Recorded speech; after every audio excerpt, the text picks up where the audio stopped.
Hey, all my late 90s new metal-loving boomer shooter enthusiasts. Want to talk about a game that will get you personally crucified on Reddit for merely suggesting a third-person shooter could be a boomer shooter? Well, do I have that game for you. It's called Max Payne 3, which is probably one of my all-time favorite top 10 games of all time.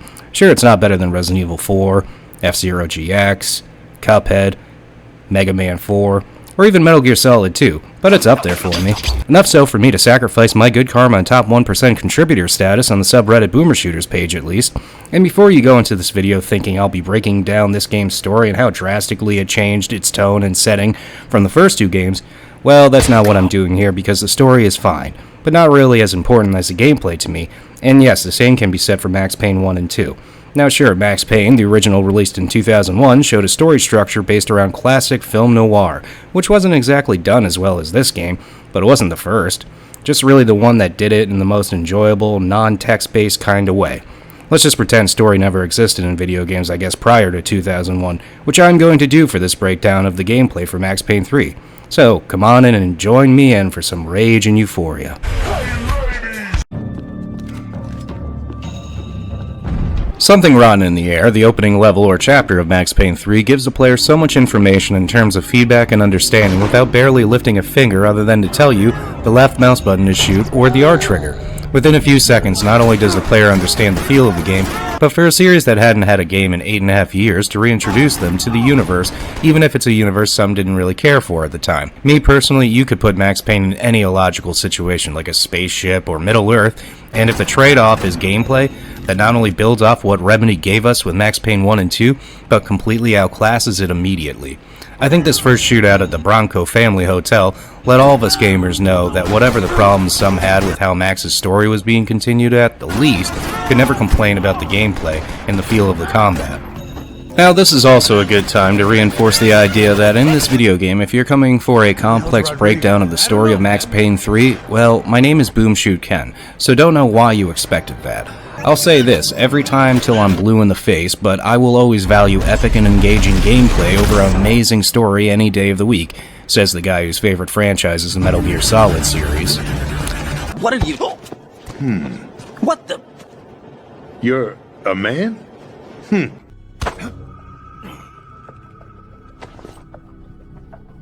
Caught a nice nap on this revolving bed of yours. Too bad I was sleeping alone. On a tree frog. But if I have to sacrifice one for the other, I'll always choose gameplay over a compelling story. Go play Disco Elysium if you choose story. Me, I just like a good shooting time, and that's what I'm here to focus on. This game's unrivaled, unmatched, and sadly never copied or duplicated gunplay. Also, some more full disclosure, but I generally hate third-person shooters. The aiming never feels satisfying, much less rewarding, with the exception of a few games. If I'm playing a third-person shooter, I usually prefer it in the style of Devil May Cry or Bayonetta, where you have more of a fixed camera perspective, but the feedback always seemed more rewarding to me. Not with Max Payne 3, and in fact to prove this, let's rewind back this one sequence I've been showing over and over again now and break down the sheer brilliance and dedication and cost from Rockstar to make one of the most satisfying gunplay experiences we, the public, will never see again. In your first shootout, it becomes almost too easy to notice why Max Payne 3 costed an estimated $80 to $100 million budget. In fact, the game sits on Wiki as the 5th highest budgeted game, and one could ask if this budget ballooned due to the cost of cutscenes, because cutscenes aren't cheap to make, kids. Why do you think World of Warcraft and Diablo, including their expansions, only gives you 1 to 2 cutscenes for each release? No, I think the cost came from the Rage engine. No, not that Rage, which used id Tech 5 for that fancy mega texture technology that no one ever used outside of John Carmack and id. The Rage engine, built specifically for Max Payne 3, is what was used for core physics and environmental destruction. We'll talk about the destruction more later. The real star of the show is the Euphoria engine, an engine made for Max Payne 3 in tandem with the Rage engine that was specifically made to give realistic character feedback and reactions, making the damage they took more in line with the real world. And if you're thinking because the cost of this game and it not meeting sales expectations, which has been proven false since, know that John Carmack's fancy engine demo for Rage was just that, a tech demo that no one would ever use outside of that game again.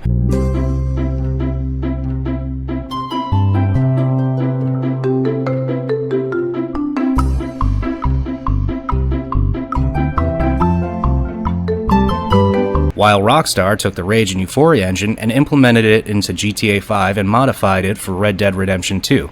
But let's get back to the shooty shoots. Now let's break this down. After shooting in the head this masked individual, but because I hit complete brain mass, the legs give out and all auto bodily functions give way with it. The darkness realm for him. And as I go for his friend to the right, I shoot him in the right arm and 3 times in the sternum in this game's version of stun locking an enemy. So I can bring my attention to the masked thug in the middle. I shoot his right hand, which just happens to be the hand he uses a gun for, as the character not only reacts to this, but it buys me time to shoot him directly in his mouth hole. And unlike the first victim who lost all auto bodily functions, this asshole feels it, as acceptance of death slowly in between excruciating pain battle with one another. Back to the asshole on the left, who finally has his bearings, so I shoot his upper left shoulder before tapping his skull. All this whole sequence was just 9 seconds.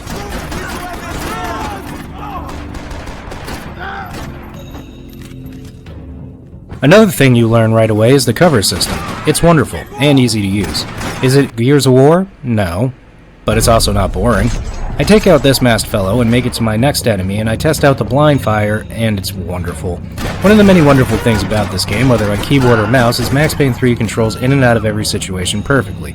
It's a refinement of the series that gave third-person shooters legs to begin with.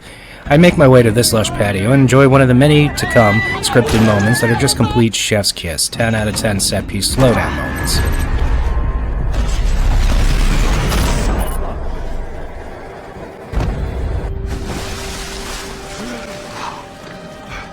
It's also probably a good time to bring up that I'm playing for this footage the score attack mode, mostly because it gives me less cutscenes with a good amount of them you can skip. Again, it's about the gameplay, folks. We leave an elevator as I shoot down another masked thug and make a bad situation worse for a good guy NPC.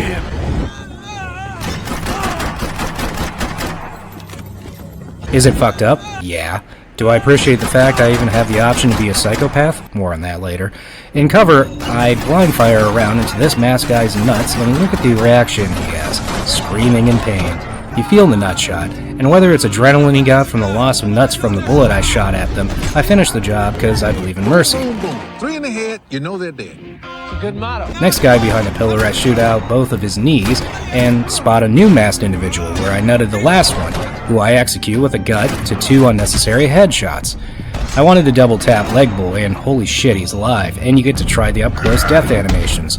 If you're any good at this game, you won't see them much. I had to keep moving. I didn't want to fuck this up more than I already had. I get to try this game's first heavy weapon, this game's pump shotgun, out on a masked thug who barges through the double doors. Now I get to use his rifle. I make my way to the garage, which is one of the multi-floor variety ones, and I don't know why, but I always enjoy garage sequences in video games. Hell, those are the only missions I ever enjoyed in Watch Dogs. Oh, and you can still do a slow motion leap, which unlike Max Payne without heavily modding it on Steam, actually works. Great job, Rockstar. I love playing Max Payne with no cutscene sound or music and the slow motion leaping being broken. It's not like you guys haven't had 20 years to optimize this game for current gen's expectations. Back to my first skirmish in the garage, as I use slow-mo to shoot a kneecap, then a headshot. Next up, I blind fire some rounds at this dude, making me feel like Antoine Chigurh at the motel. I nutshot another masked goon before enjoying a slow-motion headshot. Another great thing this game does is after every skirmish when the room is cleared, the last enemy gets a lovely kill cam.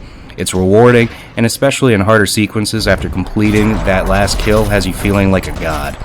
I go up a floor to seeing heavily armed thugs firing at the country's police, so I take out 2 thugs out to the left with enough time to shoot one of the police because it's funny. This next thug tries to get better cover on me, but I shoot him down and give him a free colonoscopy. I shoot out the tire of the van currently kidnapping my boss and have a shootout with the remaining captors. It's also the first time I have to use a painkiller. In Max Payne 3, if you have painkillers and are shot with what would kill you in the other games, gives you a slow-motion last chance to shoot the thug who last shot you, and while you can shoot anyone else in your line of vision during this sequence. If you don't shoot the one who shot you last, you will die. Another brilliant addition to the series. I domed the last 2 remaining goons with headshots, one a little excessively.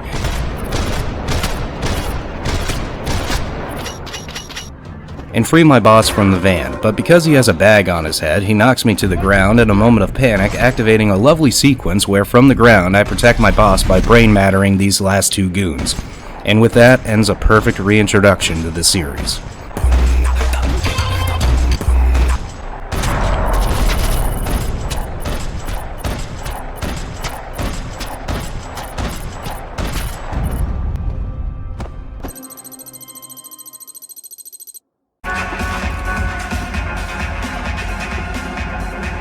Level 2, nothing but the second best, starts off with Max at a bar, grabbing a goon and throwing each other through a plane of glass while falling, shooting these masked terrorists in this nightclub. Also, get used to me comparing Max Payne in this game to Darby Allin of AEW. Still not sure who has taken more bumps in their respective careers at this point. I kill 2 innocent NPCs because I'm not having them call my boss to give me a bad Yelp review for drinking on the job. He knows who he hired. We make our way through the dance floor bar area where I dome a couple of masked goons before seeing these terrorists manage to kill Brazil's most famous soccer player, Claudio. Also decided he didn't deserve an open casket funeral, and the fact it carries over to the in-game cinematic makes a weirdo like me so happy. Oh, and still no witnesses. My Yelp score is already barely over 3 stars. Another shootout in the dining area where I collect all the points from headshots humanly possible.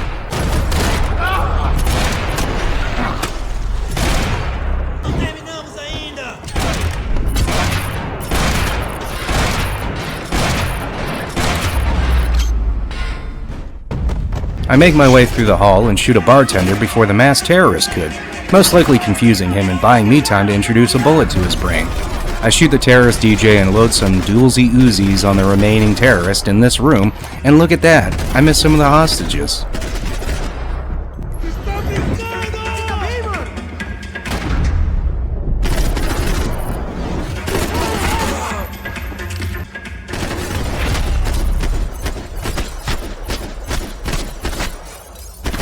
I take the kitchen chef terrorists off guard with a surprise food and safety inspection audit, but with bullets. Then I make my way to this nightclub's lovely Asian fusion restaurant. I think one of the things that makes this game never get too tedious with the fact all you do is literally shoot people is that each section of the level is so expressive and gives that lived-in kind of feeling that it's easy to get swept away in the chaos more organically. I head to the roof for a cutscene I can't skip, sadly, as Jared Leto gives me a hand into his personal private helicopter. Don't worry about me, homie. I'm just a guy paying you lots of money to protect me. Yeah, what were you drinking? Bet your ass I was. Here we get another great set piece using this game's heavy bolt-action rifle and... Now I had the time of my life. No one ever felt like this before. Yes, I swear it's the truth. And now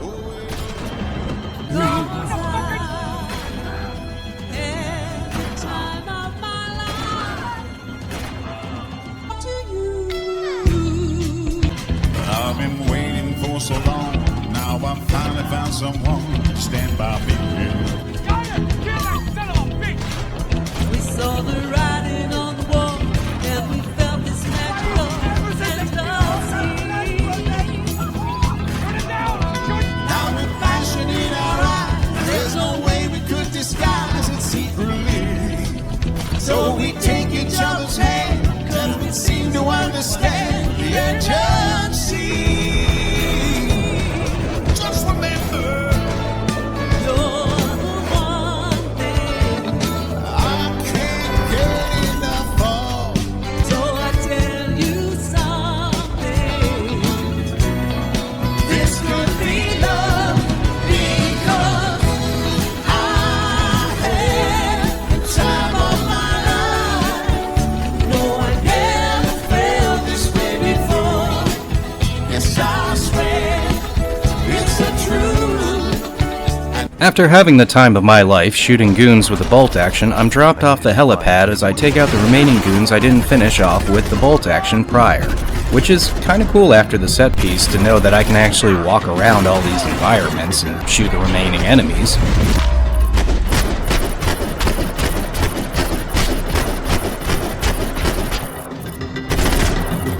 Thus ending another fucking awesome level.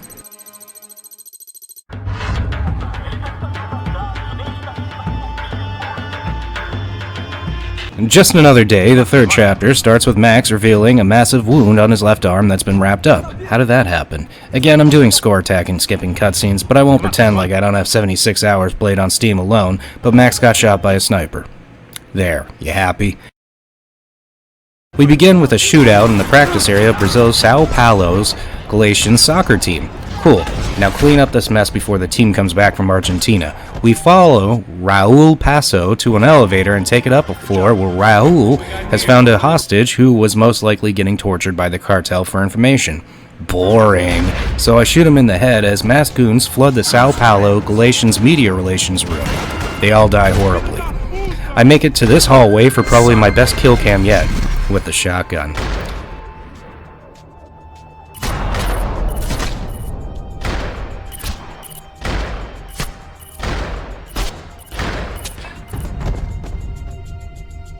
We make our way upstairs to the sports memorabilia store and are confronted by a private army militia group, which is good because they have the rich white people guns. After getting a Blackwater assault rifle, I'm informed by Raul that these private army guys are highly financed, that we deal with the main theme of this level, and that's avoiding the sniper who shot my arm in the first place. Just avoid his sight. We make it to this concession area of the stadium for a tougher than usual gunfight, again because we're not facing the poor and disenfranchised with their stock AKs and secondhand Uzis. No, we're up against the private army elites of Brazil. We make our way to the camera production office to take out one of the two pesky snipers.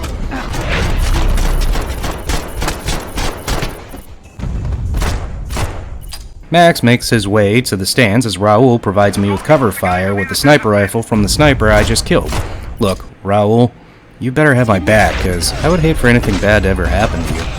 After fighting it out with this militia from multiple stories, this part is so fucking awesome.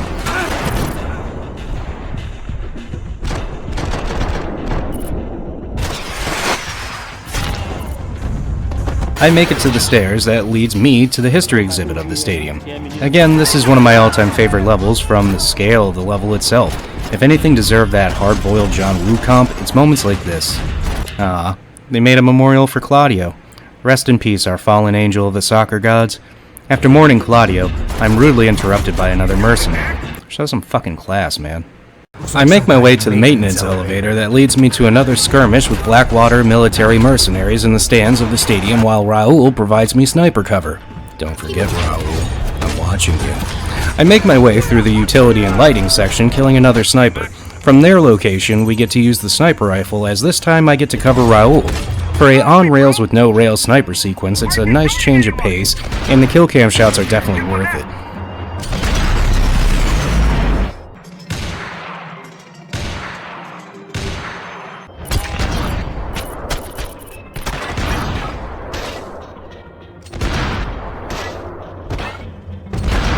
You essentially clear the troops for Raul to make it to the next stop, and clear the next group to follow. Eventually, Raul makes it to the stairs.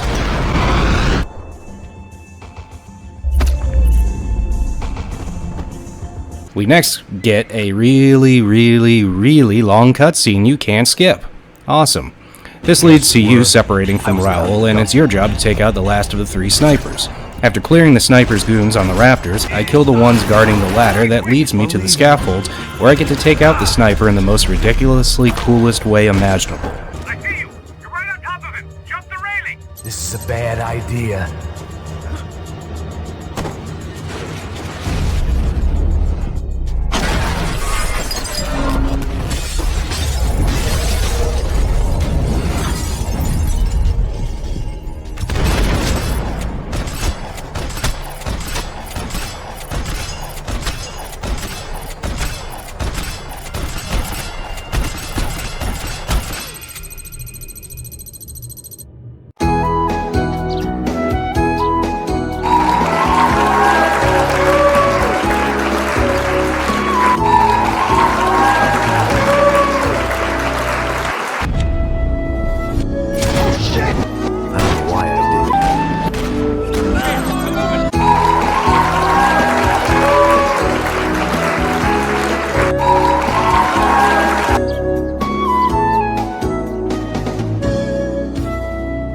Anyone Can Buy Me a Drink is one of my favorite levels. At this point, what level in this game isn't one of my favorites? It's not because of anything it changes up in terms of gameplay, no, just for the simple fact I get to shoot all of New Jersey's finest Italian heritage mobsters. It starts with Tony DeMarco, the son of the Don of the DeMarco family. Not sure what the misunderstanding is over since I skipped the cutscene and I'm still pretending I haven't played this game for 76 hours prior that tasked me with pulling the trigger on poor Tony and the rest of the DeMarcos. And that family graveyard is going to be packed with DeMarcos. Some I'm pretty sure aren't even related to the DeMarco family. Might as well just make a landfill for these DeMarcos. This is probably the shortest level of the game, as it only took me 5 minutes to complete, but oh, the sights you'll see. Like the famous Anyone Can Buy Me a Drink bar, where we shoot to death all the DeMarcos we could. The Basement Bar, which is a nice dive location for local indie New York bands and indiscriminate Guido annihilation. The lovely parking lot of the bar always looks beautiful in the snowy cold air. We finish the sights and sounds of New York, New Jersey in this gorgeous alleyway. A short but great time can always be had at the Anyone Can Buy Me a Drink lounge.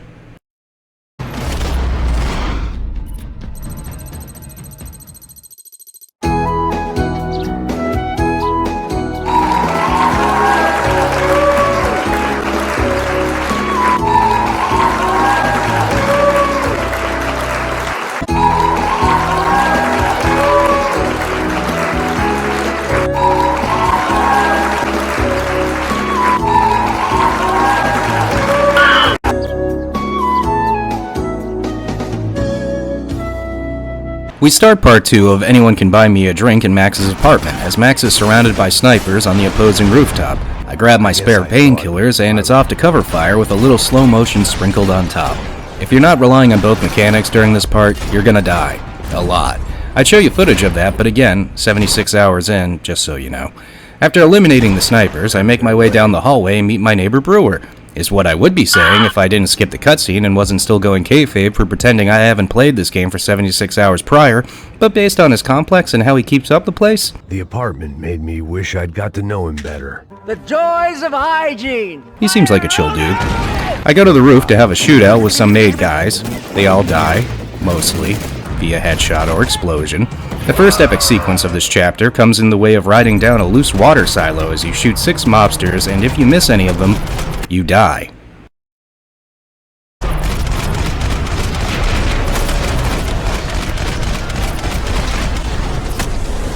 After taking out these wise guys, I head over to a crack house with Raoul to be greeted by, oddly enough, more well-dressed and well-fitted Goombas. I guess this must be a very high-end crack house, but a crack house nonetheless, so I take them out Nancy Reagan style, along with the good fellas on the second floor, and head to the roof of a garage for another cutscene I sadly can't skip. We break into the garage, which is a Cosa Nostra tax front, so I take out these schmucks systematically.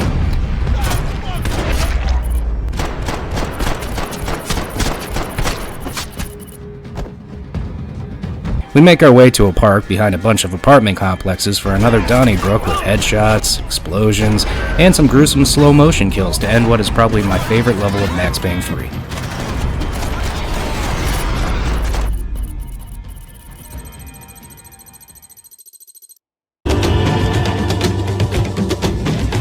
Alive If Not Well is not one of my favorite levels, until it is one of my favorite levels, but it starts by trying to do its first of 2 stealth attempts in the game that I completely ignore, and you should too. I guess it's nice it's there. Heck, it doesn't really work that well, as when I try to shoot the tire to silently crush these lowlifes with their own car, it still alerts the locals regardless. That's fine, back to indiscriminate annihilation. I make my way to this produce factory and shoot the employees there, mostly in the head, and do one of my cooler slow motion kills.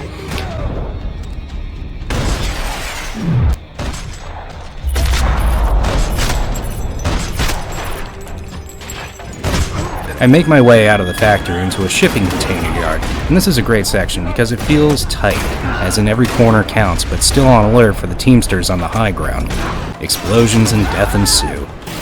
Max makes his way to this boat repair building, and after your first shot, you get the second Darby Allin bump of the game. Bro is literally taking a flat shoulder to back bump on concrete from 15 to 20 feet in the air. Thank God Max hasn't quit painkillers yet. Dude is gonna end up like Dynamite Kid by the time he gets back to the USA. I clear out the remaining thugs and make my way to the second factory, and it's a good time to bring up again just how important the environment design is because yes, you really only shoot bad guys as the core sole mechanic of this game, but if it wasn't for the level of detail not only in character animation but just the visual clarity itself in each level, I think helps in killing any tedium the player may feel. Plus it just feels so good. I make my way to the docks for an awesome amount of shootouts. They launch flares in the air to let everyone know of your presence, while thugs are driving boats around you that you have to deal with on top of the boots on the ground. Brownie points for being able to shoot the driver so you don't have to worry about the rest of the crew on the boat. We kill Brazil's economy as part 1 of this level ends.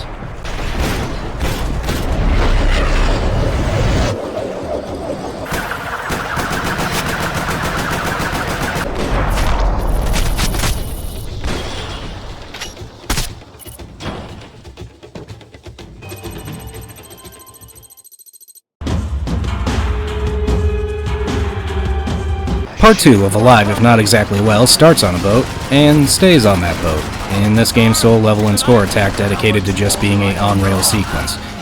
Maybe I sound annoyed by this, but this fucking level puts most Universal Studios FX and special effects live shows to shame. We have a Gatling gun, and get to unload on some more pirates. After that, we bring our attention to the steamboat who has Fabiana hostage. Who is Fabiana, you might be asking yourself, playing the score attack mode only? No fucking idea. As you shoot down Molotovs, and hopefully pirates and not civilians. I'm just saying, if some random white dude with a Gatling gun on a boat going down the canal of your neighborhood, I think I might go grab some of the neighborhood watch's local munitions too. Grab me an AK and shoot this crazy gringo down. Assuming they're Brazilian pirate gangsters, I need to watch more Fox News, I'm running out of terms. You shoot everyone in your sights that hopefully has a weapon. One of the residents throws a grenade at your boat, and luckily it just stalls out. Sadly, this cutscene stalls as well. After the cutscene, you go back to doing the same thing you did before, indiscriminately shooting residential pirates in their homes as shit just starts blowing up.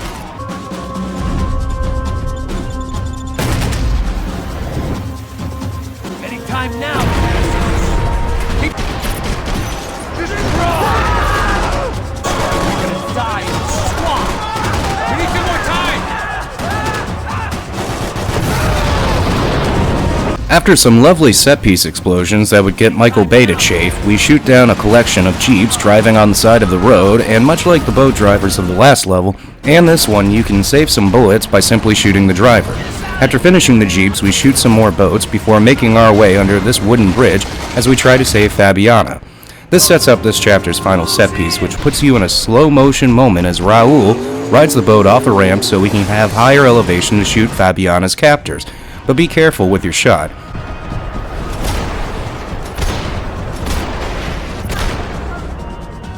Even funnier is, even with playing this game for 76 hours prior, I ended up dying during this sequence for the first time. Not unlike the silo shootout that if you miss a certain target, you get killed. Here, I'm not sure who I missed, but it's always fun to see something like this that I had never seen prior. I shoot the correct amount of Brazilian pirates, as Alive If Not Exactly Well, Part 2 is finished. Great set-piece diversion of a level. Just man, I feel like we are good friends, you know? What the hell were they about to do to him?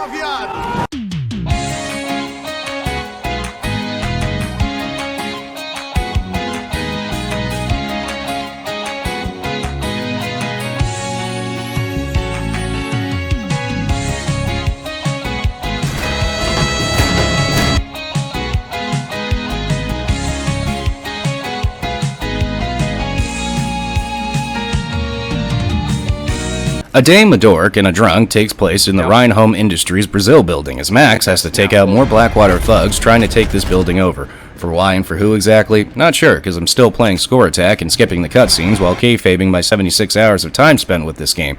But if I had to guess, I'm here to protect Brazilian Moss from these hired goons. This is another one of my favorite levels, in a long line of every level already being my favorite level. But this one stands out, just because of the environmental physics, damage from broken glass, and cubicles getting destroyed throughout the gunfight. It's a visual sight for the eyes, and it makes me sad that, again, games in the year 2025, for a game released 14 years ago, that Max Payne 3 still feels like the golden standard for environmental damage in a third-person shooter to date. And if you tell me Helldivers 2, well, you know, on second thought I was gonna make a Discord and Groiper joke here, but that's a little too on the nose. Point is, it seems like physics, whether in the Euphoria engine with Rockstar or more commonly used Havoc's physics engine, went the way of the dodo after the end of the 7th console generation. Who's the culprit? Not sure, but it would be unreal to make baseless accusations of monopolizing a market for your engine that can't do these things well, much less FPS games, and publishers and developers becoming overly reliant on its use. Just saying, we've come a long way from having developers put out multiple game engines for other developers to use freely, with physics in mind as compared to higher fidelity for something a little more epic. But look at the gleam of that fucking lava. Good. Now go destroy that cardboard 30-foot tall ant against your crumbling skyscraper, because that's all you're gonna get. Right, Tim? But enough about Todd Sweeney, back to the extermination of these Blackwater thugs, when after I clear the room, the mission more or less becomes the Resident Evil 4 mission where you have to protect Ashley. Luckily it's nowhere near as annoying as that, because Brazilian Moss at least knows how to fuck off out of my way into appropriate cover, where I enter the next office cubicle floor and enjoy those glorious physics, headshots, and just the overall carnage this lovely sequence gives to us, the player.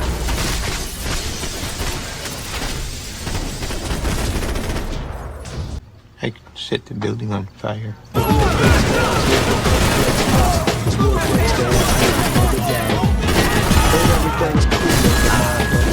We've got to get out of here. And all I gotta say, wanna be, gonna be Gucci eating jealous, hard price. Damn, it feels good to be the guy. Hey, Peter, man. Check out the outline and the rest exam. We go back to Brazilian Moss, who hacks the door, allowing me to enter the lobby of my boss. Who is my boss? Again, no idea, because I skipped the cutscene. I make my way to the reception lobby, where if I wasn't getting cutscenes, I'm sure I'd learn more of Max and his empathy for a young, now recently domed-in-the-head receptionist, possibly an intern, as a jeep crashes through the entrance for this level's epic slow-motion sequence.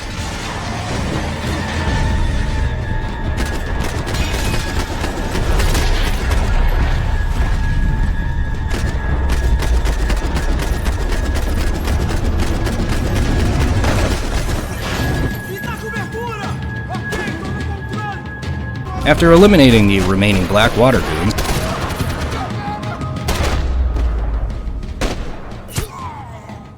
you get to face off against this game's first heavy enemy, this heavily armored Gatling gun-wielding goon who will fuck you up if you don't time your headshots correctly. You'll see this guy a couple more times.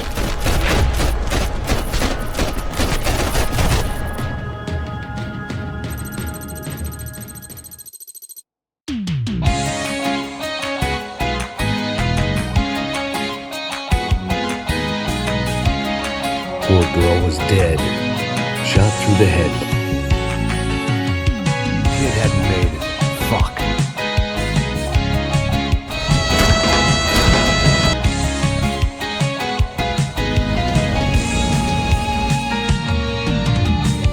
A Dame, a Dork, and a Drunk Part 2 is my least favorite score attack level of Max Payne 3. No, there's no joke here, no gimmick, no takesy-backsies. This level just sucks. Now, if you're not playing this game like me to ignore the story of this game in favor of a detailed breakdown on its gameplay, you'd know the importance of this sequence and what it means to progressing the story forward. But again, I'm skipping the cutscenes while ignoring the 76 hours I have played of this game, and as a score attack mission, it's slow and boring, and not much else other than a visual set piece to progress the story forward. The only positive is it will take you less than 3 minutes to complete it, but I think back to that much talked about budget of Max Payne 3 and can't help but wonder if it was just a cutscene of you finding your boss dead, how much money could have been saved. Not only do you have a fixed perspective to showcase the in-game engine destruction and some impressive fire effects and physics, you're really just walking from point A to point B without a single thing to shoot. But again, you gotta set the atmosphere and tone, right? After crawling your way up the stairs, you make it to a garage door. After opening it, you are greeted by an empathetic, PTSD-ridden Brazilian soldier who has just sadly shot Brazilian Moss in the face. So I in turn take his gun, and during a quick-time sequence remove his gun and shoot him. But if Brazilian Moss can't get an open casket funeral, neither will this asshole. After this, we have a shootout with two clearly distracted from all the death, misery, and fire Brazilian deep state soldiers, before being rudely interrupted by an explosion. It's also a good point to bring up that I'll be wearing Max's Laundry Day skin from here forward, just to further emphasize the fact that Max Payne is more of a badass than John McClane in terms of no fucks given, when it comes to walking on broken glass, barefoot, much less the floor being heated by the fire consuming the building at, I don't know, a low guess of 100 to 600 degrees Fahrenheit. We pick ourselves up to make our way to this heavily burned Brazilian soldier, so I give him a mercy tap. I make my way to the door with three desperate Brazilian soldiers trying to free themselves from the same fiery coffin I'm in, but since they couldn't be bothered to put a bullet in the head of their deeply wounded comrade and just left him there to slowly die, I return the favor to them.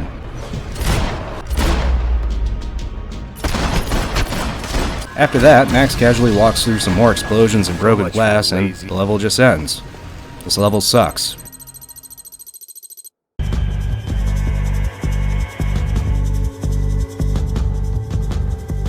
A hangover sent directly from Mother Nature starts in a Brazilian strip club as this dude decides to jump right into my gun. I take out his friend and make a tight slow motion leap to take out this asshole with style.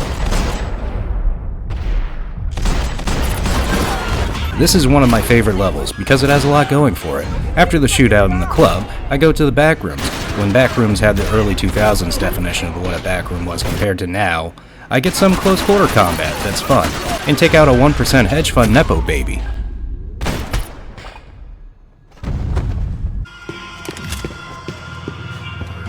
No shooting!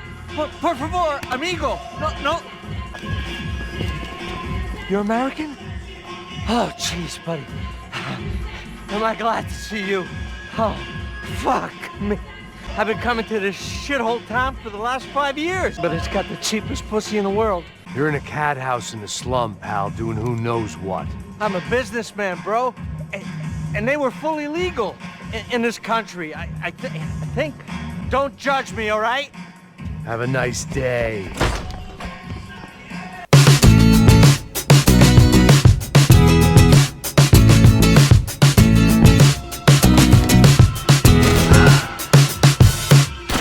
Max makes his way outside, and again, this game came out 13 years ago, and look at that environmental detail. After being interrupted by a cutscene that I can luckily skip, I make my way through the slums of Sao Paulo, shooting anything with a pulse, and honestly, I'm glad to see the neighborhood stick together to try their best in stopping this crazy gringo foreigner from killing half the city's population. But sadly, it's all in vain.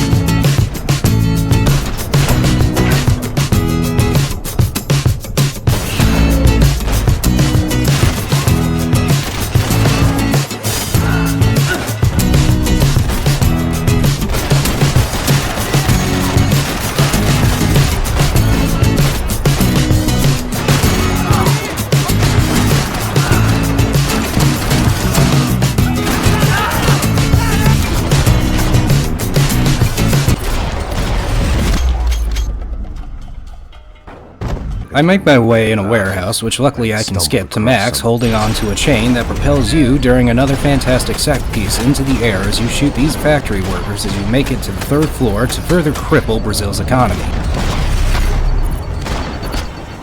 You make your way to this office for a red dot scope rifle, and it's wonderful. This sequence is wonderful because it's so layered in a sense of combat. Sure, you could just focus on the floor across the other side of the warehouse, but soon you'll deal with reinforcements at your doorstep on top of the day shift employees on the ground floor. It's a tense sequence.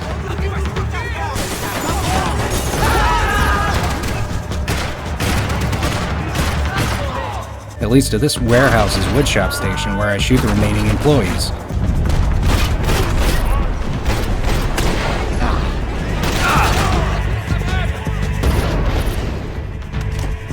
I make my way to the poor slums of Sao Paulo to go Mr. Rogers does a fucking drive-by.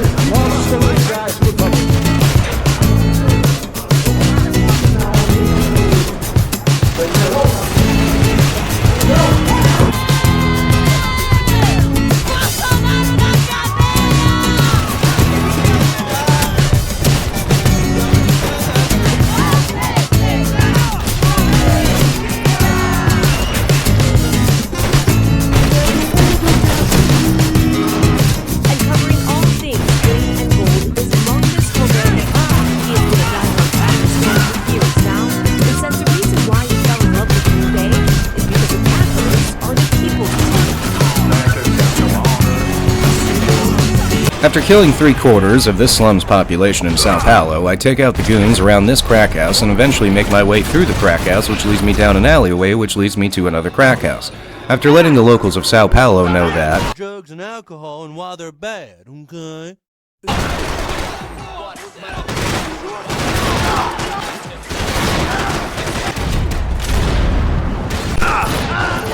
we go to the back exit of this crack house to make it to another back alley before skipping a cutscene that must have been important because shit just blows up for no reason.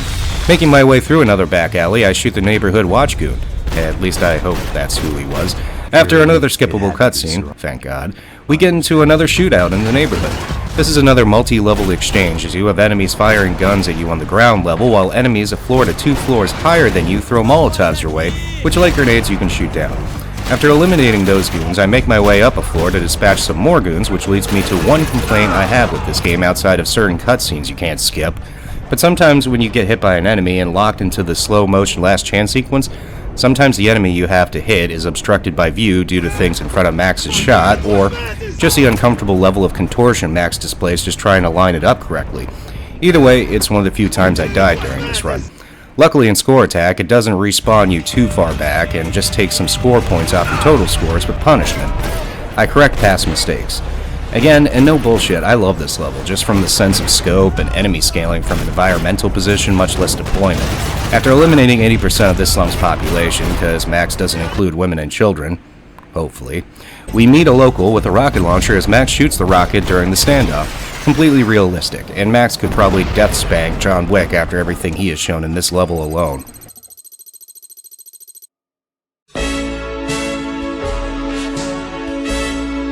Ain't no reprievement gonna be found. Vices. Well, I ain't reading it. Ain't? Or can't? Chapter 8 is sadly our last time in New York City, before Max makes his way to being a one-man army on the verge of killing half the population of Sao Paulo, Brazil. It's only appropriate that this level takes place in a graveyard. Unironically, the same graveyard Max buried his wife and daughter in, so while you get a chance to say goodbye, I assume in the cutscene, but I skip it for a gunfight, as these Italian wise guys desecrate my wife and daughter's gravestone. That's fine, because I'm sure the owner of this graveyard lot is going to reimburse me for all the business I'll be giving them. I mean, the corpses are right there.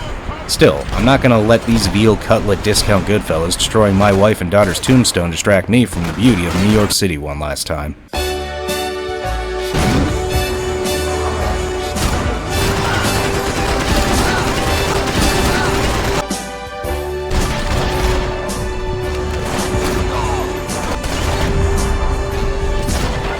Start spreading the news. Oh, like me.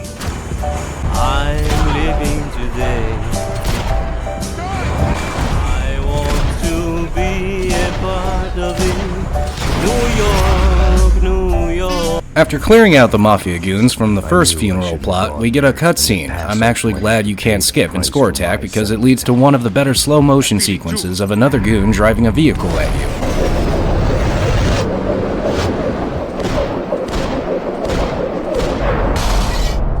New York, New York. Those spectacles. Fantastic. Which is followed by a cutscene you can't skip, but it leads you to a plot of the graveyard clearly meant for the wealthy elite. So I have a shootout there, so the fact these Parmesan olive oil Keebler salad mafiosos trying to kill me, much less destroying my wife and daughter's tombstone, much less my wife and daughter of me, Max Payne, decorated detective of New Jersey or New York City, whatever, same thing, that they're not good enough to be buried in this part of the cemetery next to Mickey Mantle or Artie Lang, distract me from the sights of New York City one last time.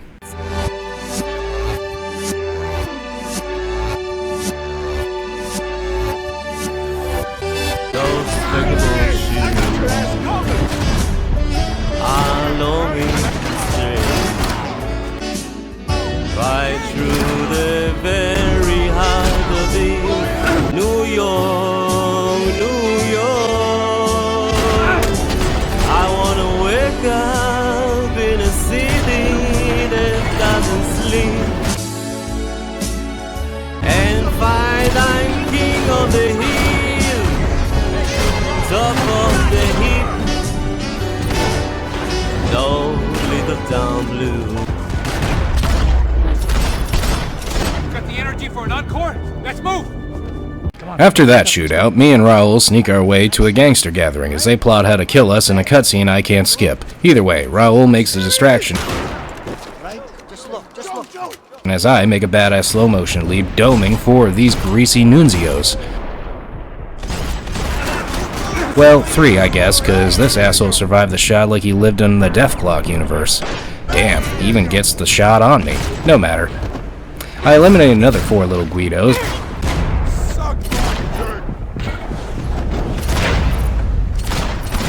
and make my way to an even fancier graveyard. Again, was my daughter and wife not good enough for this plot of dirt? I will avenge their memories and lubricate myself in their blood.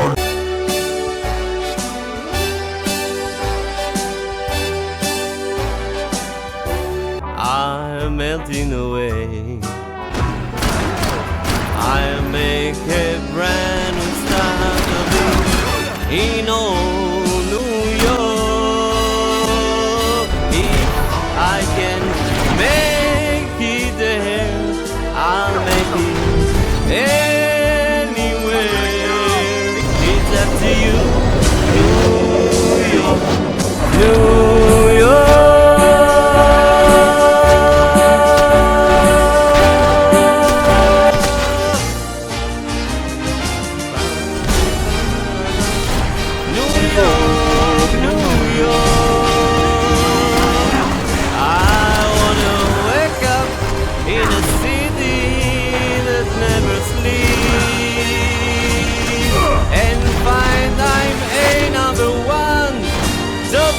the least, king of the healing, number one. Those little down blues are melting away. I'm gonna make a better start of it. In Sure. Right up to the moment my head gets blown off. And if I can make it there, I'm gonna make it anywhere. It's up to you, New York, New York.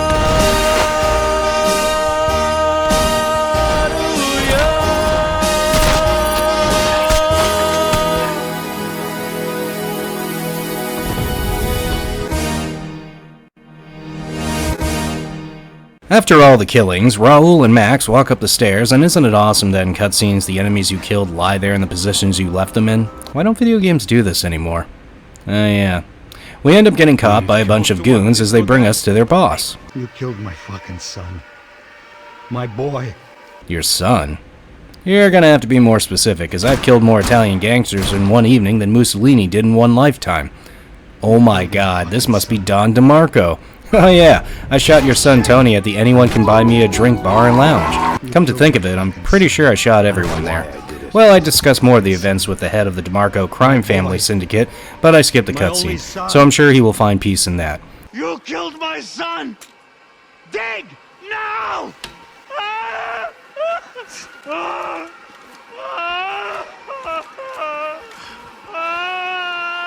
I have to admit, I almost felt bad for the guy. On the plus side, Tony DeMarco was one of the few who I didn't shoot in the head, so at least he can be one of the only few that gets an open casket funeral. You're welcome. This is one of the few occasions that sucks to skip a cutscene and score attack, but since the rest of the mob went out for a gabagool sandwich break, Gobble, gobble, gobble, gobble, gobble, gobble, gobble, ghoul. Gobble, gobble, gobble, that took too long to make, but since I skipped the cutscene, I also skipped the QuickTime sequence, but I gotta stay kayfabe. After this, I try out the shotgun, which I'm not a big fan of, so I guess everyone was right. It's not a boomer shooter because the shotgun is still good, but the pistols and rifles are so much better. The wise guy gets the jump on me, but instead of just shooting me, he lets me get the first shot, which I take to his nuts. I make my way to the morgue of this graveyard to have an awesome shootout with these Gabba chameleons. Gobble, gobble, gobble, gobble, gobble, gobble, gobble, ghoul. It's in your head now forever.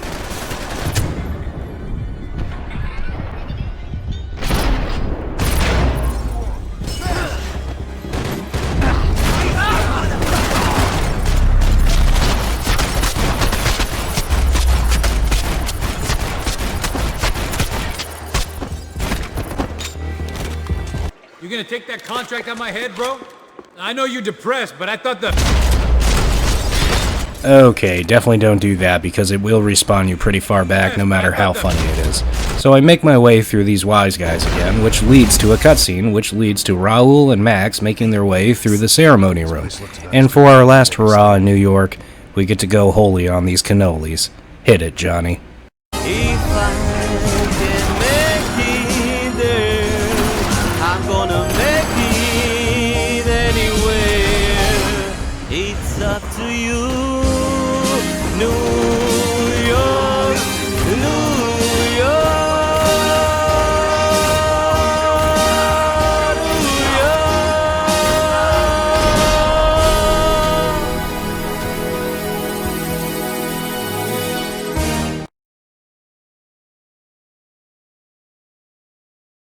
Back in Brazil, God, I wish I had Max's airline mileage. Dude has to get crazy discounts, as this deep state Brazilian Gestapo love taps an innocent civilian. And hey, I'm the one who takes out Sao Paulo's population, not these brown pants, so I relieve them of their duties.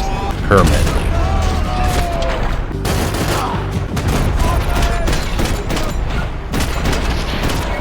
I make my way down an alleyway, and what did I just say? The civilians are mine, you Blackwater stooges. I make my way through this alleyway and enter this lady's house, but since the game allows me to and the Bronco family knows who they hired, I save the Blackwater Gestapo deep state Brazilian mercenaries one less civilian execution to not deal with the PTSD from 5 years down the road. Max Payne is kinda a therapist in that way. Instead of Valium, Max prescribes the willingness to do what is ugly if not completely unnecessary. After this, Max makes his way to this section of the slums of Sao Paulo, which has become war-torn with helicopters and mercenaries, so I eliminate all of them.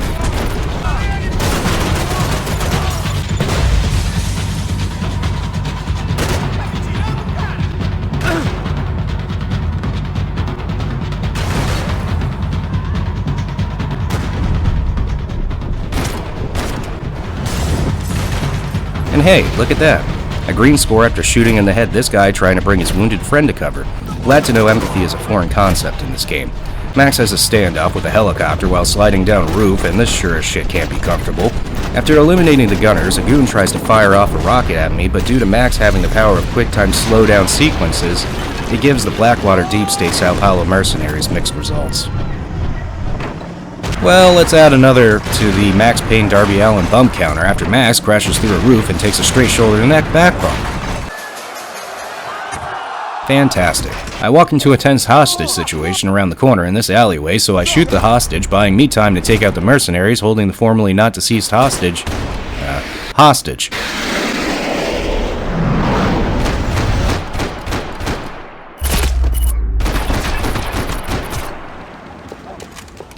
I make it to this gate, which activates a cutscene I can't skip to remind me of the horrors happening to the police state of Sao Paulo, placing martial law on its lower-class citizens. Though you can skip the cutscene once human atrocities are committed. This leads to another alleyway, which leads to a cutscene, which leads to Max scaling a building, but here's the kicker. You actually control this sequence. Intense. You hold the left analog left, or the A key, and walk past the Gestapo mercenaries. After that thrilling sequence, you get a rooftop shootout, which is actually fun.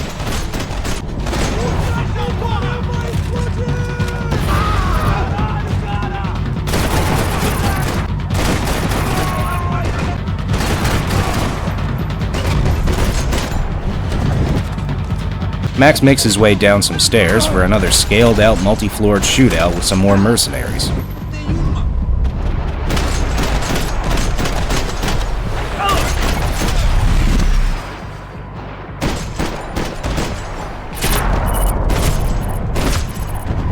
After going down the stairs, we enter this store for cover from the Deep State Militia for a cutscene that takes way too long, and features Max getting robbed of his weapons, and a lot of walking. Mercifully, the cutscene ends, and we have a quick-time sequence with this burnt-of-the-face mercenary as we fight over a machete and who gets first dibs on using it. Max does, of course. Huh, wonder who that guy burned to a crisp in the tires was. I hope you're not drinking on the job, gentlemen. Kidding, I hope you are! Just stay off the yayo, I don't have enough to share. I'm kidding again! Oh, Mikey, even though we just met, I feel like we are good friends, you know? What the hell were they about to do to him?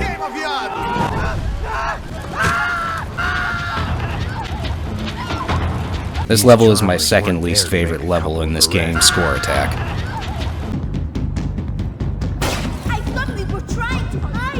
After the events of Marcelo Branco being reborn through spiritual rebirth, by fucking fire, and after Fabiano Branco losing a game of Duck Duck Goose, Russian roulette, Max and Giovanni Tavares find themselves in a public transit bus station. And it looks like the Sao Paulo public transit world has been overtaken by an anti-capitalist Marxist Lenin socialist private army. So Max decides to bring back faith in Brazil's broken tax allocation systems to bring it up to the respectable standards, all the while Giovanni cries and screams in fear. But her knowing firsthand Max's track record of bodyguarding for people, honestly, scream away. After taking out the militia on the ground, I get to take out 2 snipers for probably one of my cooler kill cams I've had so far.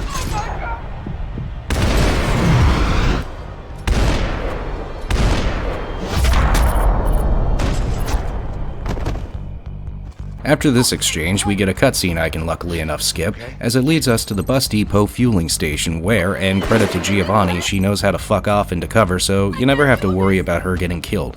More on that later. And rather than describe every kill for this epic exchange, I'd figure a lovely montage would do, just of the no character growth. was ever established variety.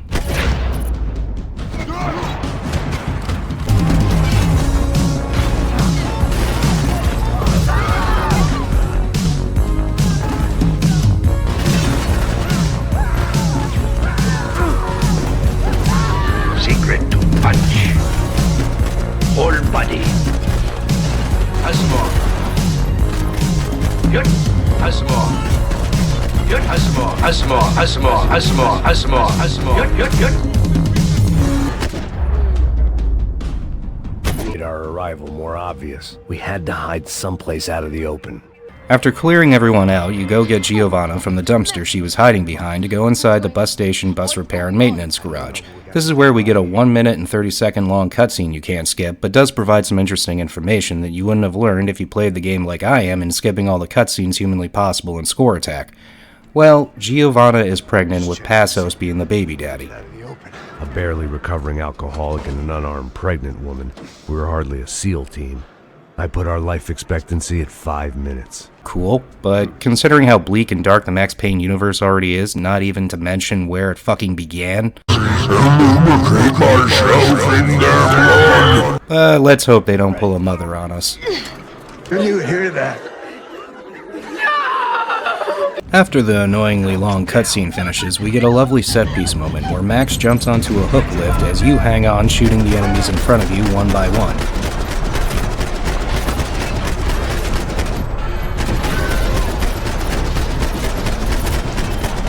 And this guy, who I guess I missed.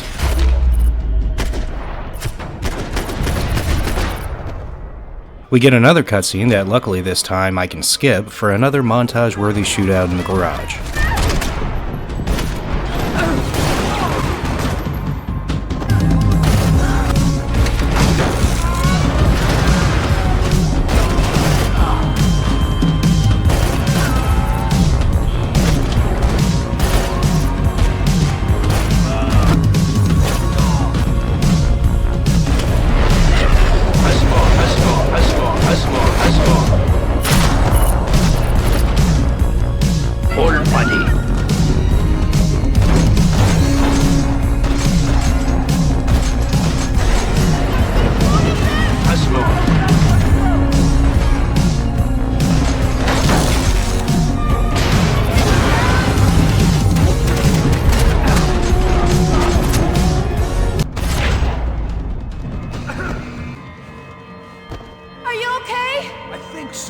There must be a way to drop those stairs down. Wait a second. I'm going to try something.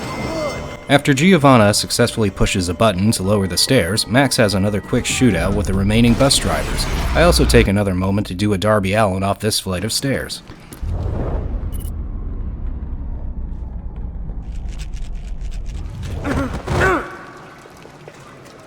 Here we get another minute-long cutscene I can't skip, where you help Giovanna into this building as you have a lovely shootout in this office. Honestly, you'll never hear me complain about these shootouts in the office workplace environment. In video game form, of course. Giovanna ends up getting herself into a hostage situation, which I would know more details of if I didn't keep kayfabe alive and skip the cutscenes, but I make short work of her captor. Guess I could have done that cleaner. We get another long cutscene you can't skip of Max and Giovanna finding a bus they can use to get out of there. Giovanna drives while you shoot on what I can only describe as a on-rails meets unadulterated gun porn. You're doing fine! Oh my god! Try to stay calm!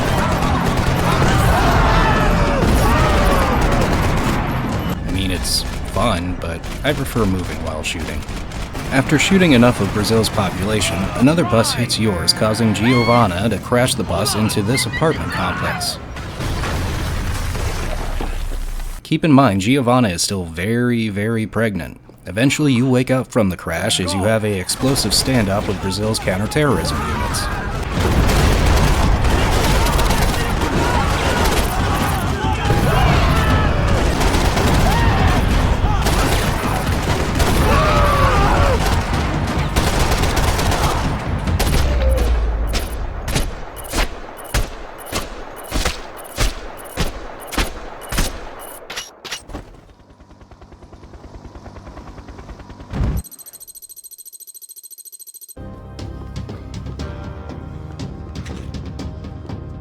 Suntan oil, stale margaritas, and greed starts off on the Bronco yacht, where Max is rudely awoken from his drinking slumber.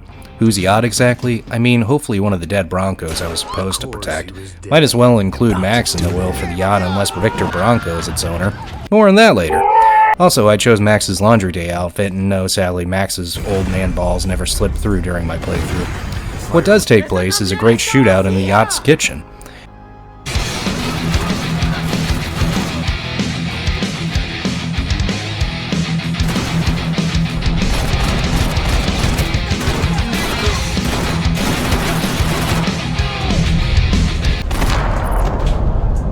After eliminating these terrorists, or socialist, or capitalist, what is the narrative word to stoke anger nowadays? Complain about it, but when we give in to those atheist groups that keep suing pro-Palestinian or whatever they're putting forward, these are all fronts for feminism, secularism, just think communism, of religion and family from our culture, and it's up to us. Oh, gotcha.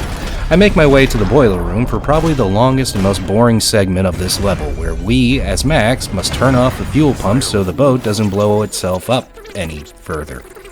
This while you're forced to watch cutscenes you can't skip of Max and some of his inner thoughts.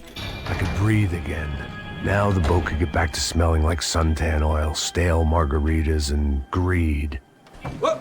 Max makes his way to the backside of the yacht, and if you played GTA 5 before, this yacht should look familiar for either being used in the Michael Save Your Daughter from having another train run on her mission, as well as one of the heist missions in multiplayer.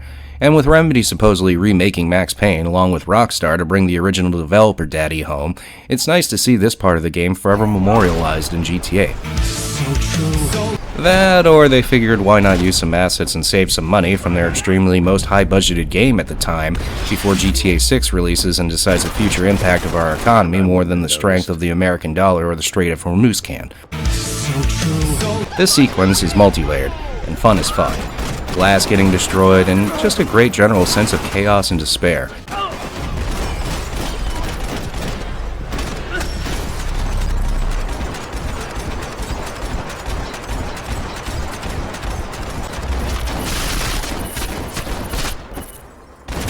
After this, Max makes it to the entertainment room of the yacht to stop these Marxists from stealing whatever is in this Bronco family safe. Food for thought. Why not just steal the yacht? I'm sure that would be worth a pretty penny.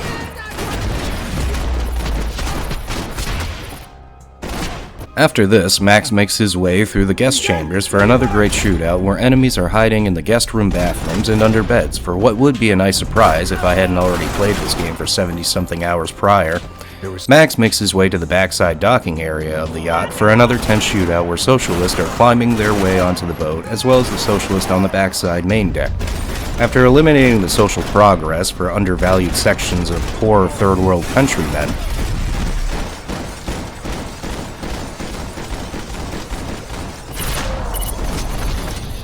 we have a shootout on the side deck with more of the government shadow puppet soldiers in what is probably the toughest sequence of this level. This level and these sequences are really what best highlights what makes Max Payne 3 work so well, when it's less of the set-piece Michael Bay tentpole explosion sequences and more of the good enemy placement and level design and structure you fight through. Max makes his way to the captain's quarters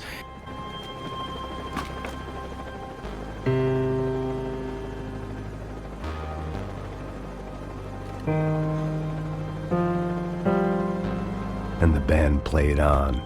And I find this fucking awesome shotgun.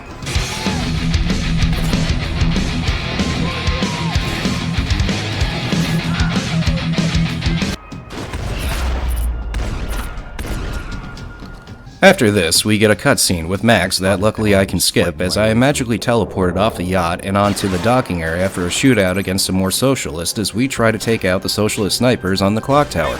Did I say we? Cause Passos doesn't really help at all. Also, that cool shotgun is relatively useless here due to how far the enemies are, though luckily you can grab a sniper rifle off of this truck to contend with them.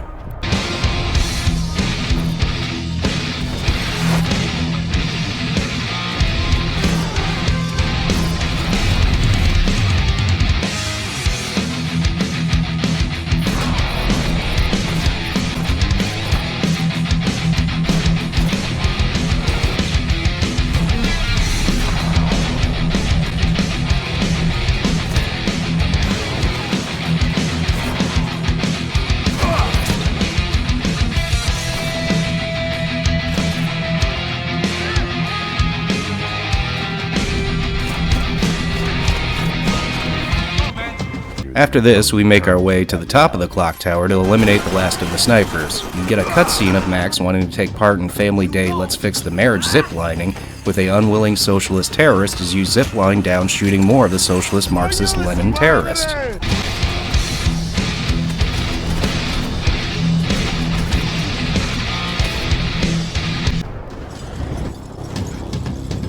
After shooting my way through more Marxist terrorists, I make my way into the historical Sao Paulo Cultural Visitor Museum, where Max decides to add more culture to it by killing the population currently inside of it.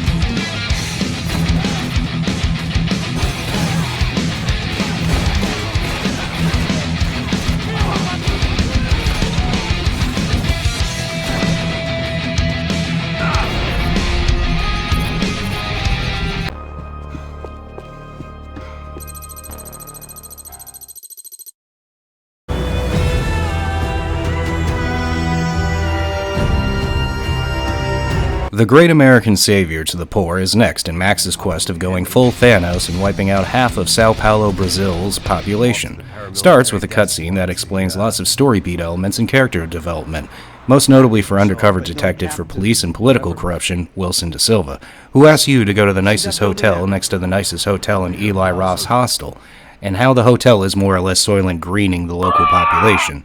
Max, you see that building there? Imperial Palace Hotel? Yeah, that's what it says. People go in there, in large groups, under armed guard. But it isn't a police station, and no one comes out of there. And this is another way for Max to redeem himself in this country to put this to a stop, but luckily I can skip the cutscene to not have to elaborate any further, cause I'm keeping kayfabe alive in the year of our Lord 2026, brother.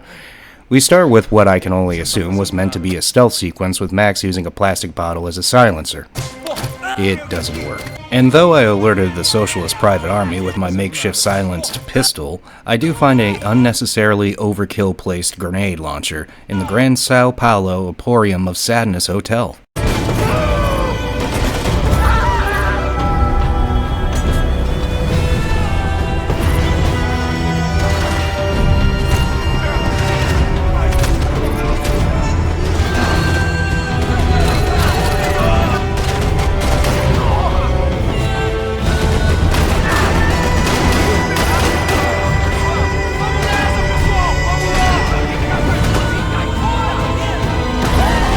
Next, Max pushes a button to enter the next hall of the Grand Sao Paulo Emporium of Sadness Hotel, and sorry in advance for putting Max in his laundry day outfit, because walking these floors with bare feet, I'd be shocked if Max doesn't catch tetanus, hepatitis, Ebola, syphilis, smallpox, leprosy, autism.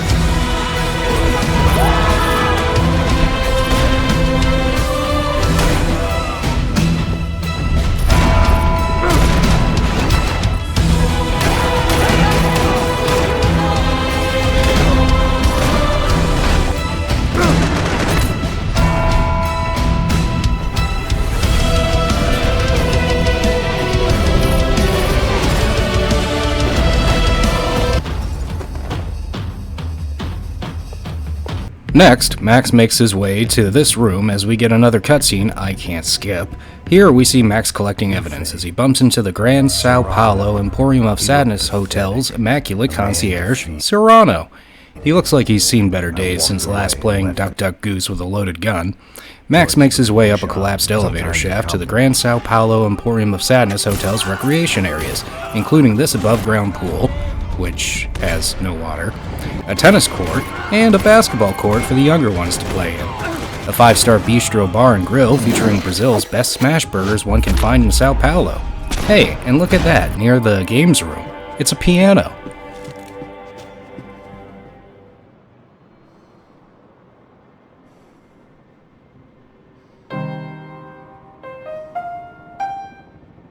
There it was, the soundtrack to my life.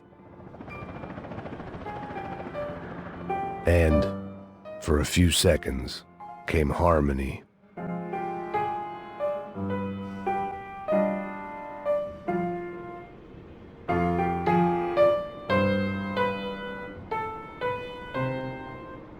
Finally. Next, Max walks through these double doors for another cutscene we can't skip, where we discover how the Sao Paulo government is using the Sao Paulo Grand Emporium of Sadness Hotel as a front for harvesting the organs of its lower-class poor citizens. The doctor tries to bribe Max. Doing! I have a lot of money. Look. Lots of money. But let's be real, my version of Max Payne has killed people who have done a fraction of the atrocities as I have, as Max for a lot less, mostly for free. But hey, look, it's Serrano.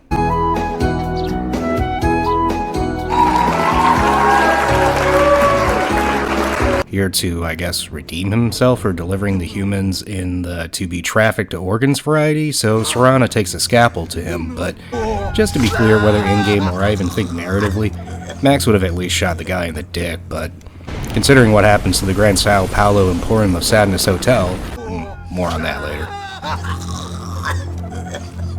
For all Serrano owed me, he'd paid enough. For now, I had bigger debts to call in. Even I could guess what Demolisao meant. That building was condemned in more ways than one. Yep, Max is correct. As the next part of this mission, you are tasked with placing C4 on parts of the building structure. You are met by more of Sao Paulo's socialist private army.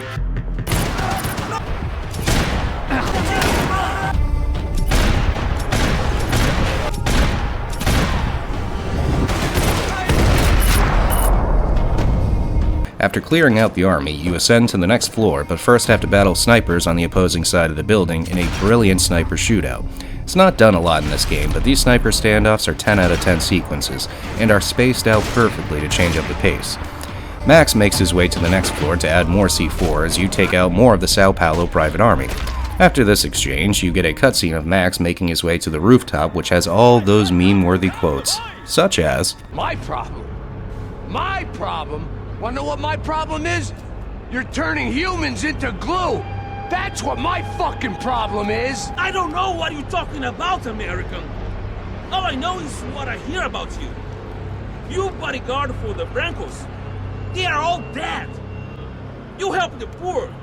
Today, many of them dead. You are a proper American hero. At least I fucking tried. Well, your powerful people aren't gonna help you out of this one, buddy. But luckily I can skip the cutscene and keep kayfabe alive, but before I skipped I can at least assume Max pushed the button as the roof of the building begins to implode in on itself as the camera shakes and shit just randomly blows up. You make it to the boss fight, which is another heavily armored, heavy enemy type Gatling gun enemy. And this standoff is a little more tough because you only have this one spot for cover, so plan your shots out correctly. Great fucking level.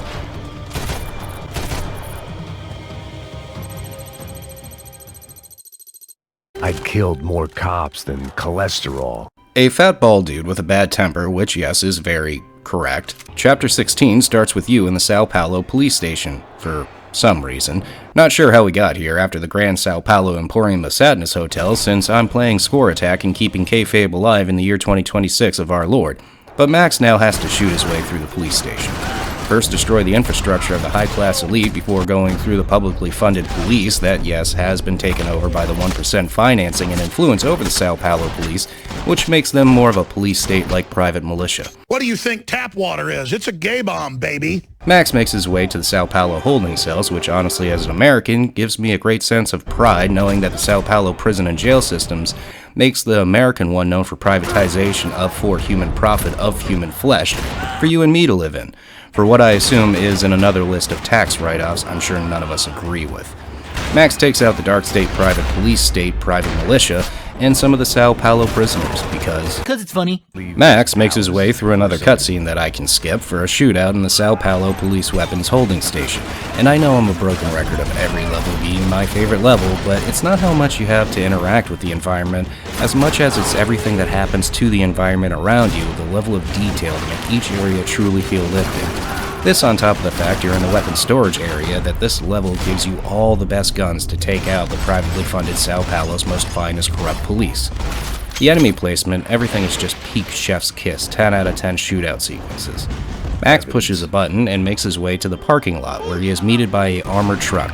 The trick here is to wait for it to stop firing, grab this rocket launcher, wait for it to stop firing again, and blow it the fuck up. That RPG go to waste. Also, pro tip, grab the grenade launcher and have fun blowing up your enemies. In style. After sadly running out of grenades, I take out the remaining Sao Paulo police parking lot security team to make my way to the Sao Paulo police garage to take out its security detail there as well. Also, I held on to the grenade launcher and found some more grenades for it, and decided to use it on the police attacking a prisoner. It doesn't go well for anyone involved. Another dark, rainy night. Another police station. Another futile crusade for amends. Time moves forward, and nothing changes. I make my way to the Sao Paulo police locker rooms, and yep, I still got the grenade launcher in a place probably too small for it.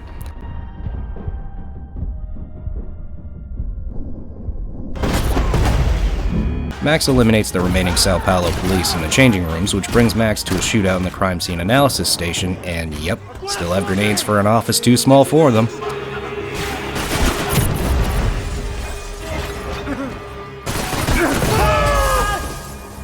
Here we also face a lot more heavily armored enemy types, which often require more than one headshot to kill, which totally fine by me. After clearing out the police, you push this button for a cutscene I can skip, as the Sao Paulo police cut the lights and try to smoke you out, with only their laser sights being a way to identify them, which would be more tense if I didn't still have my grenade launcher.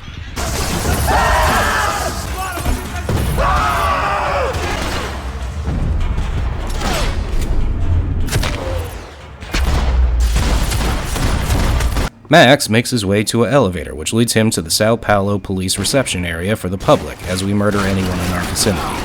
Next up is an office place shootout in the detective station.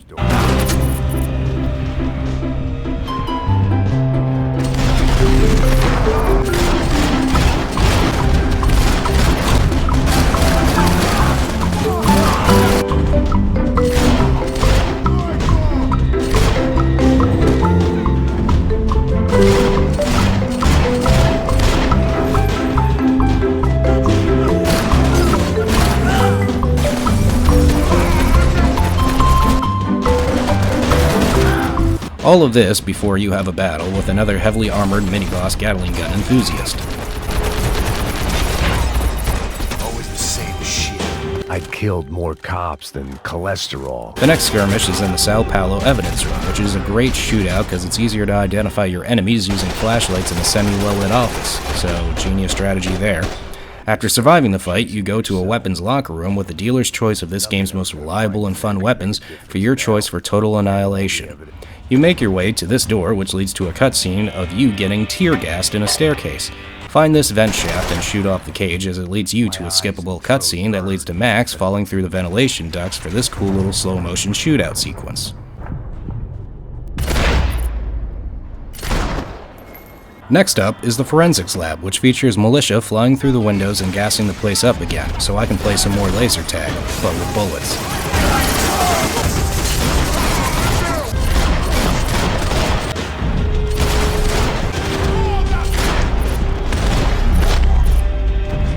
Walking to a door, we get a cutscene with the main boss of this level, Bachmeyer. And I'd go into more detail, but I skip the cutscene. This leads to a straight-up John Woo hard-boiled sequence, and it's lovely.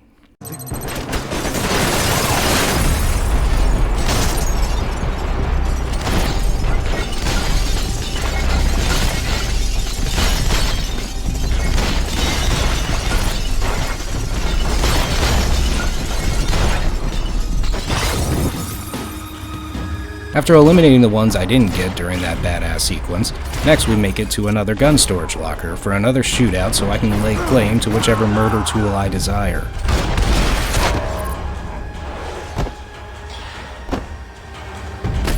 Another pile of bodies and still nothing to show for it. Max makes his way to the airsoft arena in the Sao Paulo police station, but with an assault rifle.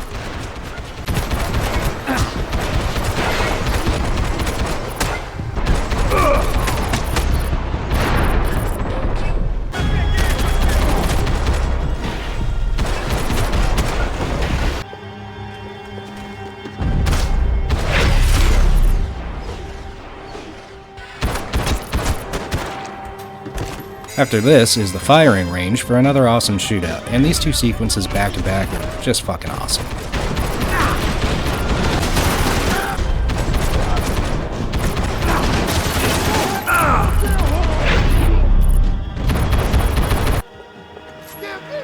A soldier tries to surrender, but Max does what Max does when I'm playing as Max, at least. 'Cause it's funny. After going through the police storage and the one officer guarding it, poorly, Max makes his way to the AI data center at the Sao Paulo police station and downsizes the human element of the equation since AI can do their jobs now. We get a cutscene that I can skip that begins a boss fight with you and Bachmeyer. It's a fine boss fight. That is, you contending with enemies on the ground as you attempt to shoot the ceiling above Bachmeyer to drop a air conditioner unit on his head, pulling him out of cover, which is the only time you can shoot him. You do this twice and kill Bachmeyer. Oh, and if I had one complaint for this level, only when you play it in score attack, when you kill Bachmeyer, it cuts too quickly of the carnage of Bachmeyer's death, which should have looked like this.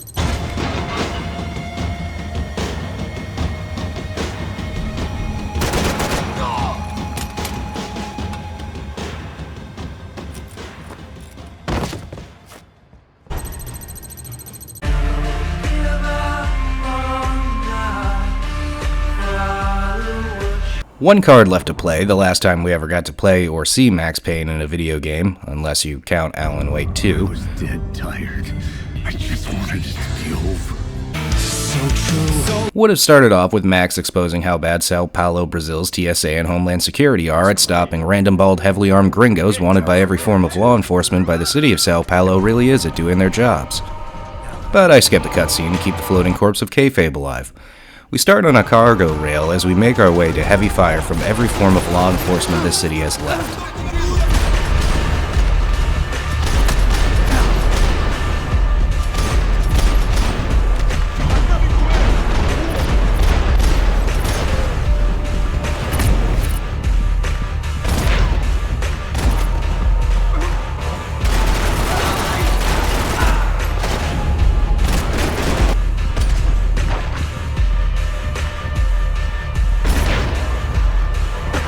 After this, we do the same upstairs.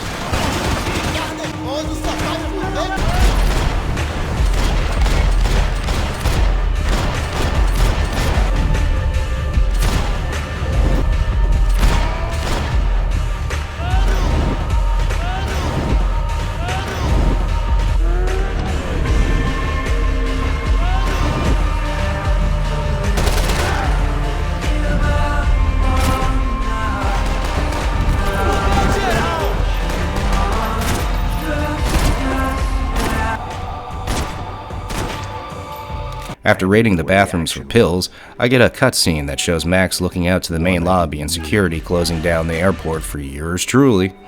Also, you might be asking the montage music I chose. Well, I know this is gonna be copyright central just to showcase one of the greatest segments in Max Payne history, so might as well use it for the montage since both of our journeys of Max Payne are coming well to an end.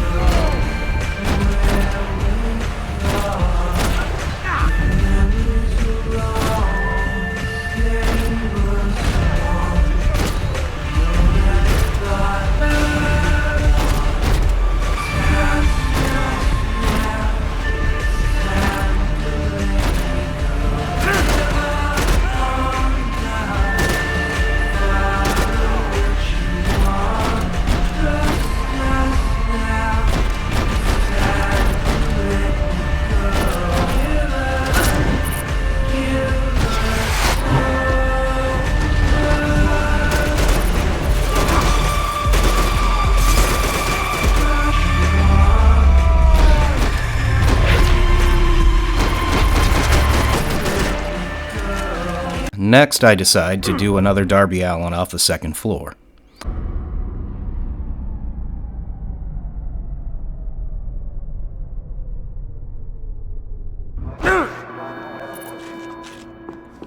Grabbing pills. Up next is honestly a set of shootout segments that left my dick on the floor, and still does to this day, from the fight on the escalator to the shootout in the rail station, as we get smoked out again to a fight between dueling trams. I could go into detail here, but I'd rather do another montage, because words can't honestly do these 3 segments justice.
Felt like I might be able to recharge for a second, and met more murderous assholes.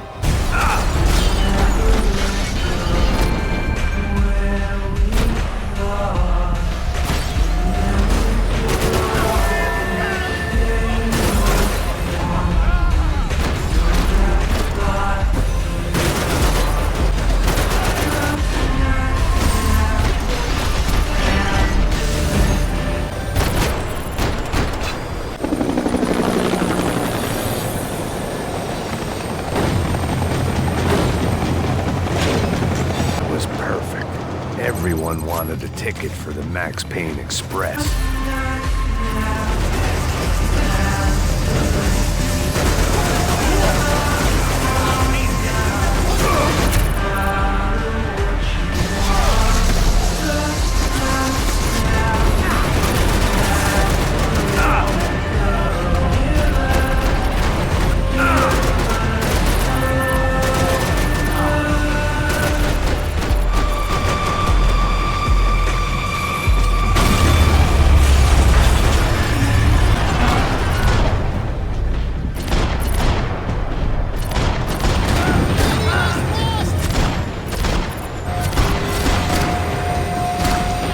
Epic.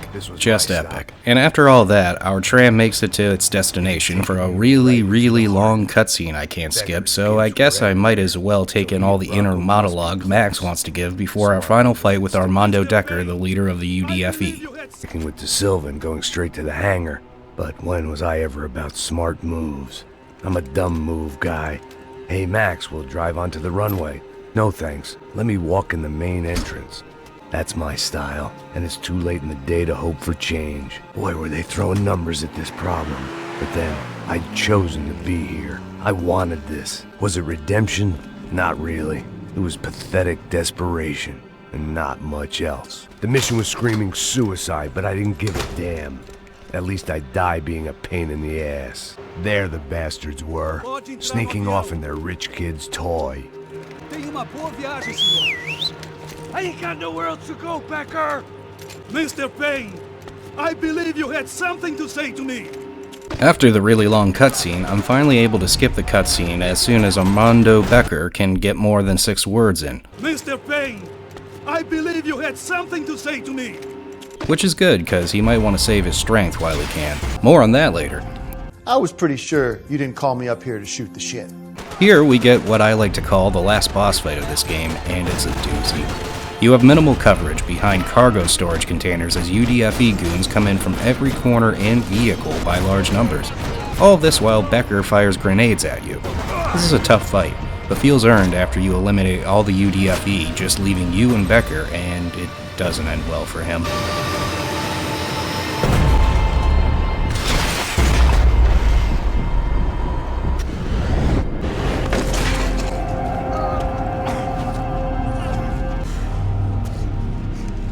This was it. It was almost over. So I guess I'd become what they wanted me to be. And these chumps had paid for some angry gringo without the sensibilities to know right from wrong.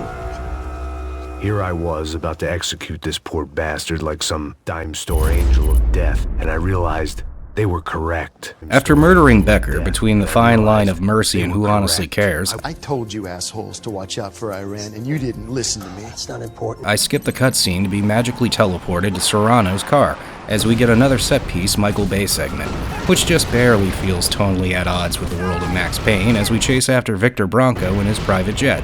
I think. Kayfabe in 2026, brother.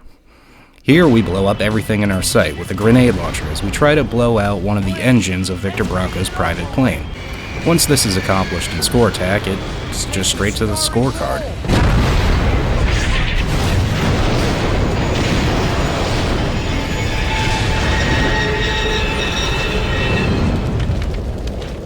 Yep, so no resolution of Victor being sent to prison before becoming relatable to Jeffrey Epstein in terms of how they leave prison.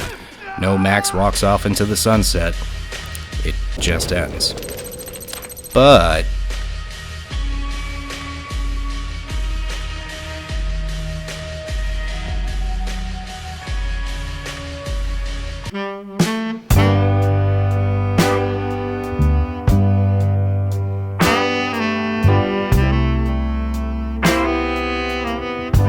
well, this is it. This is it for Max. What started as a revenge story bogged down by a corporate conspiracy over the death of his wife and kid, to an entangled love affair with a contract killer, to bodyguarding, albeit poorly, for the Bronco family in Sao Paulo, Brazil. The story has always been the same, of a detective, or former detective, caught in a world he doesn't belong in, and how his unbridled rage cannot be tamed for finding closure within it. Max Payne 3, for all the hate it gets from one side of the crowd for just Max's story finishing in Brazil, is almost as much of a tell as when people say Pragmata is overly sexualized. Point is, don't be weird, and don't be obtuse just for the sake of it. Remedy is making a remake of Max Payne 1, and possibly Max Payne 2, which in all honesty is the right choice rather than continuing Max's story in Max Payne 3 after he walks into the sunset with a giant duffel bag full of cash. Or even a prequel to the original Max Payne, which wouldn't make much sense for him to still be employed by the NJPD for how many murderous death campaigns just to solve a case, then go on a murder spree after being the most wanted by your own department for killing a cop you didn't kill, as Max kills his way to the bottom of another conspiracy. Just saying, that body count after wouldn't make much sense if it was all a prequel. I guess at the end of all this, I ask, why haven't we gotten anything close to Max Payne 3 in terms of gameplay and how it reacts to you and around you? But we live in a time far removed from when Rockstar could have multiple development studios while making multiple great fucking games for the time.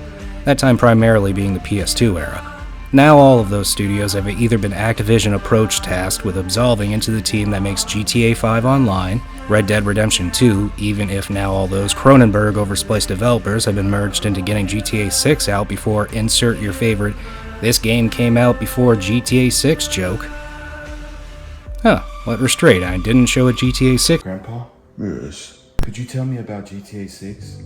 We're still waiting for it.